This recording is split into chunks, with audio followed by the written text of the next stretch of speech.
વાપી રાતાખાડી ખાતે 7મા દિવસે ગણેશ વિસર્જન શાંતિપૂર્ણ માહોલમાં સંપન્ન.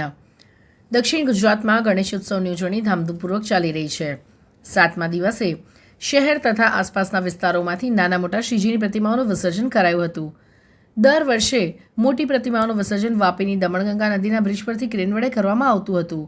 આ વર્ષે પરવાનગી ન મળતા મોટાભાગની પ્રતિમાઓનું વિસર્જન વાપી નજીક આવેલી રાતાખાડી ખાતે જ કરવામાં આવ્યું હતું, જેને લઈને રાતાખાડી વિસ્તારમાં દિવસભર ભક્તોની ભારે અવરજવર રહી હતી. રાતાખાડી ખાતે પ્રતિમાઓના વિસર્જન માટે તંત્ર દ્વારા વિશેષ સુરક્ષા અને સુવિધાઓ ગોઠવવામાં આવી હતી. વિસર્જન દરમિયાન કોઈપણ પ્રકારની દુર્ઘટના ન બને તે માટે વલસાડથી એનડીઆરએફની વિશેષ ટીમ બોલાવવામાં આવી હતી. Team life boat, life jacket અને અન્ય જરૂરી સાધનોથી સજ્જ રહીને સ્થળ પર સ્ટેન્ડ બાય રાખવામાં આવી હતી. ગણેશ વિસર્જન વખતે બાળકો કે યુવાનો પાણીમાં તણાઈ ન જાય તે માટે સતત દેખરેખ રાખવામાં આવી હતી.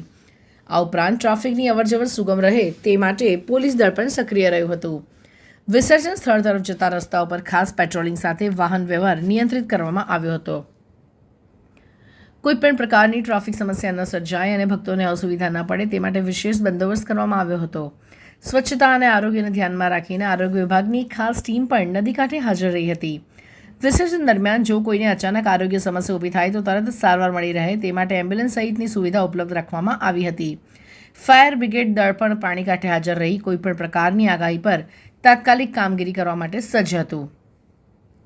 આ વર્ષે ગણેશ વિસર્જનને ધ્યાનમાં રાખીને સ્થાનિક તંત્ર દ્વારા અનેક આયોજનો કરવામાં આવ્યા હતા.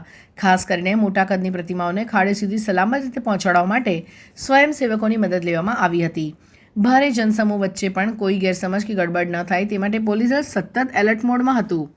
રાતાખાડી વિસ્તારમાં દિવસભર ગણેશ મંડળો અને ભક્તો દ્વારા ગણપતિ બાપ્પા મોર્યાના જયઘોષ ગુંજી ઉઠ્યા હતા. નગરજનોમાં અનેરો ઉત્સાહ અને ભક્તિભાવ સાથે પોતાના પ્રિય બાપ્પાને વિદાય આપવાની લાગણી સ્પષ્ટ દેખાઈ રહી હતી. ખાસ કરીને બાળકો અને મહિલાઓ દ્વારા વિસર્જન સમયે ફૂલ, પ્રસાદ અને નાળિયેર અર્પણ કરી પ્રાર્થનાઓ કરવામાં આવી હતી.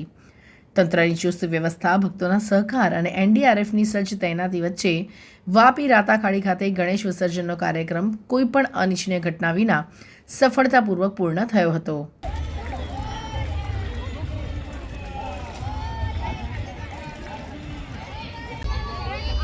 बच्चे, ओए बच्चे तू बाहर जा, वो छोटे वाले बच्चे को बाहर भेज दो.